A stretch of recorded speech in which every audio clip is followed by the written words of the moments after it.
नमस्कार, आप सभी का स्वागत है अपने ज्ञान पाठशाला यूट्यूब चैनल पर। सन 1962 से हर वर्ष हम सभी लोग 5 सितंबर को शिक्षक दिवस मनाते हैं और इसी दिन डॉक्टर सर्वपल्ली राधाकृष्णन जी की जयंती भी होती है। लेकिन मनाते चले आ रहे हैं, बहुत सारे अभी बच्चों को या कुछ शिक्षकों को भी इसके बारे में लगभग पता नहीं होता है कि हम क्यों मनाते हैं। तो इसी विषय को लेकर के हमने सोचा क्यों ना एक वीडियो बनाई जाए और इस पे चर्चा करें कि आखिर ये होता क्यों है, क्यों मनाया जाता है। तो आज हम इसी वीडियो में यही जानेंगे और आप सभी लोगों के लिए बहुत ही महत्वपूर्ण वीडियो है। अगर हमें शिक्षक दिवस मनाना है तो पहले हम उसके बारे में जान लें, क्योंकि अगर हम जानते नहीं उसके बारे में कुछ तो हम कैसे उसको मना पाएंगे। इसलिए जानना जरूरी है। पहले हम जान लेते हैं, फिर हम आगे शिक्षक दिवस को अच्छे से मना पाएंगे। जानने से पहले हम एक निवेदन करना चाहते हैं कि कुछ वीडियोस हमारी ऐसी गई हैं जिसपे हमारे सब्सक्राइबर से ज़्यादा व्यूज़ गए हैं, लेकिन सब्सक्राइबर नहीं मिल पाए हैं। तो हमें उन लोगों से कोई तो दिक्कत नहीं है जो लोग वीडियोस नहीं देखते हैं या उनको नहीं पसंद आता है। लेकिन जो लोग वीडियो देखते हैं, उनको तो पता लिया गया होगा ना कि हम वीडियो कैसा बनाते हैं या उस वीडियो में हम क्या रखते हैं। उनको लगता है कि वीडियो सही बनी है, तो उसको आगे आप सब्सक्राइब करिए, भेजिए ताकि ये चीज़ आगे भी फैल सके। अगर हम ऐसा नहीं करते हैं तो ये वीडियो आगे तक नहीं पहुंच पाएगी और वीडियो ही नहीं, इसके माध्यम से जो ज्ञान दिया जा रहा है ना, वो आगे तक नहीं पहुंच पाएगा।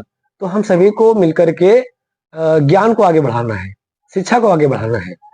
तो अगर आपको वीडियो पसंद आया करे तो उसको सब्सक्राइब कर दिया करिए, शेयर कर दिया करिए ताकि और लोगों तक भी पहुंच जाए। ठीक है, चलिए शुरू करते हैं फिर अपनी वीडियो। और वीडियो को आगे बढ़ाने से पहले हम डॉक्टर सर्वपल्ली राधाकृष्णन के बारे में पहले जानेंगे, क्योंकि अगर हमने उनको नहीं जाना तो शिक्षक दिवस मनाते क्यों हैं हम ये भी नहीं जान पाएंगे, क्योंकि शिक्षक दिवस उन्हीं से जुड़ा हुआ है। तो चलिए पहले हम डॉक्टर सर्वपल्ली राधाकृष्णन जी के बारे में जानेंगे। राधाकृष्णन जी का जन्म 5 सितंबर 1888 को तमिलनाडु के तिरुमनी नामक गांव में हुआ था। और इनके जो नाम के पहले सर्वपल्ली लगाते हैं, ये नाम कैसे आया, क्योंकि इनके जो पूर्वज थे वो पहले सर्वपल्ली नाम के गांव में रहते थे, वहीं से इन्होंने अपना नाम में सर्वपल्ली रख लिया। और अगर हम बात करें इनके विवाह की, तो इनका जो विवाह था वो 14 वर्ष की उम्र में हो गया था, यानी 1903 में। और जिस लड़की के साथ विवाह होता उनकी उम्र थी उस समय 10 वर्ष। अब आप कहोगे तो नाबालिग थे उस समय। तो आज के 100-120 साल के पहले की ये बात है। उस समय कोई जो बाल विवाह अधिनियम था वो तब लागू नहीं हुआ था, ये तो 2006 में आया है। उस समय जो लोग विवाह कर लेते थे वो बाल विवाह के अंदर नहीं आता था, हालांकि वो गलत था। लेकिन उस समय की ये हालत थी, ऐसा नहीं होना चाहिए कि इन्होंने किया तो हम भी करेंगे, हमें इनसे ये नहीं सीखना है, ये चीज नहीं लेना है। ये उस समय की बात थी। तो अब हम बात करते हैं इनके विद्यार्थी जीवन की।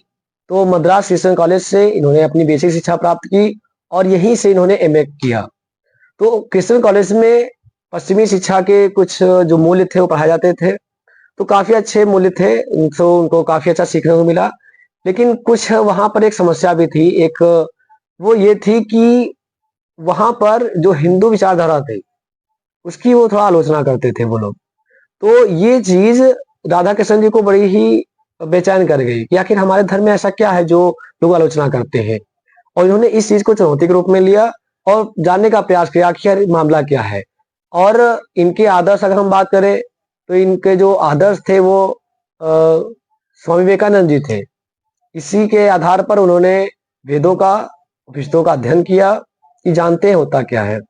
और उसको पढ़ने के बाद पता चला कि हमारी जो सनातन धर्म है, जो हिंदू धर्म है, वो सत्य, धर्म, अहिंसा, इसके आधार पे आगे बढ़ रहा है। ये हमारे धर्म में वैल्यूज है। तो इनको अच्छा लगा कि चलो ठीक है, हमारे धर्म में कोई खराबी नहीं है। तो जो आलोचना हो रही थी वो पता चला कि आलोचना इसलिए हो रही थी कि हमारे धर्म में कुछ अंधविश्वास पनप रहे थे। उन्हीं अंधविश्वास की वजह से हमारी आलोचना हो रही थी। अब हम जान लेते हैं कि इनकी शैक्षिक सेवाएं क्या रही। ये शिक्षा की बात करने के बाद इन्होंने कहाँ कहाँ पर अपनी सेवाएं दी। तो 1918 में दर्शन शास्त्र के प्राध्यापक मैसूर विश्वविद्यालय में रहे। जिस विषय से इन्होंने एमए किया था उसी विषय से के प्राध्यापक रहे। मैनचेस्टर विश्वविद्यालय और लंदन में अपने भाषण से और अपने लेख के माध्यम से इन्हें विश्व को भारतीय दर्शन से परिचित कराया। 1931 से लेकर 36 तक आंध्र प्रदेश विश्वविद्यालय के वाइस चांसलर रहे। 1936 से 1952 तक ऑक्सफोर्ड विश्वविद्यालय में प्राध्यापक रहे। इसी बीच 1937 से 1941 में कलकत्ता विश्वविद्यालय के प्रोफेसर रहे। 1939 से 1948 तक काशी हिंदू विश्वविद्यालय के चांसलर रहे। 1953 से लेकर के 1962 तक दिल्ली विश्वविद्यालय के चांसलर रहे। अगर हम बात करें राजनीतिक जीवन की, तो आजादी के बाद 1940 से 49 तक संविधान सभा के सदस्य के रूप में इनको नियुक्त किया गया। 1952 में पहले उपराष्ट्रपति भी नियुक्त किए गए और 1962 से लेकर के 1967 तक भारत के दूसरे राष्ट्रपति के पद पर भी रहे और अपनी सेवाएं दी। अब हम बात करते हैं कि राधा कृष्णन जी को कौन कौन से सम्मान मिले।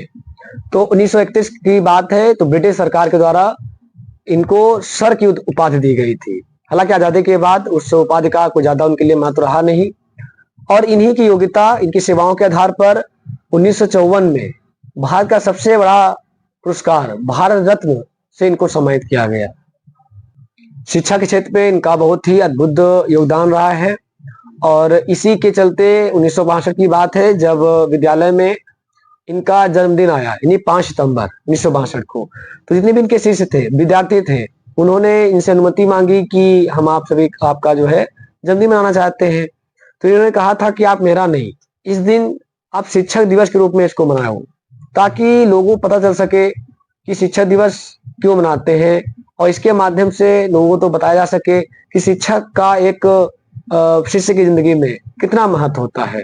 उसी दिन से 5 सितंबर 1962 से हर वर्ष शिक्षक दिवस मनाया जाता है और ये हमारे देश में 5 सितंबर को, लेकिन जितने भी विश्व में 100 से अलग अलग देश हैं उनमें अलग अलग तारीख को शिक्षक दिवस मनाते हैं और सबका उद्देश्य ये रहता है ताकि शिक्षक के जो महत्व है वो सब तक पहुंचाया जाए, लोग जाने कि शिक्षक हमारी जिंदगी में कितना महत्व रखते हैं। और इसी दिन 5 सितंबर को, हर वर्ष 5 सितंबर को भारत की सरकार जितने भी शिक्षा में उन्होंने अपना योगदान दिया है उन शिक्षकों का सम्मान करते हैं। अब हम ये जान लेते हैं कि शिक्षक दिवस कैसे मनाया जा सकता है। तो सबसे पहले मैं उन शिक्षकों से निवेदन करना चाहता हूँ जो भी बच्चों को पढ़ाते हैं कि देखिए, शिक्षक होना एक धंधा व्यवसाय नहीं है, बल्कि बहुत ही जिम्मेदारी का काम है। और हमें लगता है कि इस दिन हम आप सभी लोग मिलकर के बच्चों को बताएं कि शिक्षक दिवस क्यों मनाया जाता है और राधा कृष्णन जी के बारे से उनको परिचित कराएं ताकि वो भी जान सके कि शिक्षक दिवस क्यों मनाया जाता है। हमें बच्चों की जिज्ञासा का आदर करना चाहिए और उनके जो सवाल है हमें उनको जवाब देकर के संतुष्ट करना चाहिए, क्योंकि हमारे जो राधा कृष्णन जी हैं उन्होंने खुद ही कहा था कि गुरु वही अच्छा है जो बाहरी और आंतरिक अज्ञानता को मिटा करके ज्ञान का प्रकाश फैलाए। तो हमें बच्चों को सही ज्ञान देना जरूरी है। अगर हम ऐसा कर लेते हैं तो हम कह सकते हैं कि हाँ, हमने शिक्षक दिवस से मनाया। अब हम सभी विद्यार्थियों से कहना चाहेंगे कि अगर आप भी चाहते हो कि हम अच्छे से शिक्षक दिवस मना सकें तो उसके लिए आप ऐसा करो कि केवल जैसे कि आप जाते हो, पैर छूते हो, केक काटते हो और अपने टीचर्स को गिफ्ट वगैरह देते हो, तो ये सब एक औपचारिकता है, आप ये कर सकते हो, लेकिन इतना पर्याप्त नहीं है।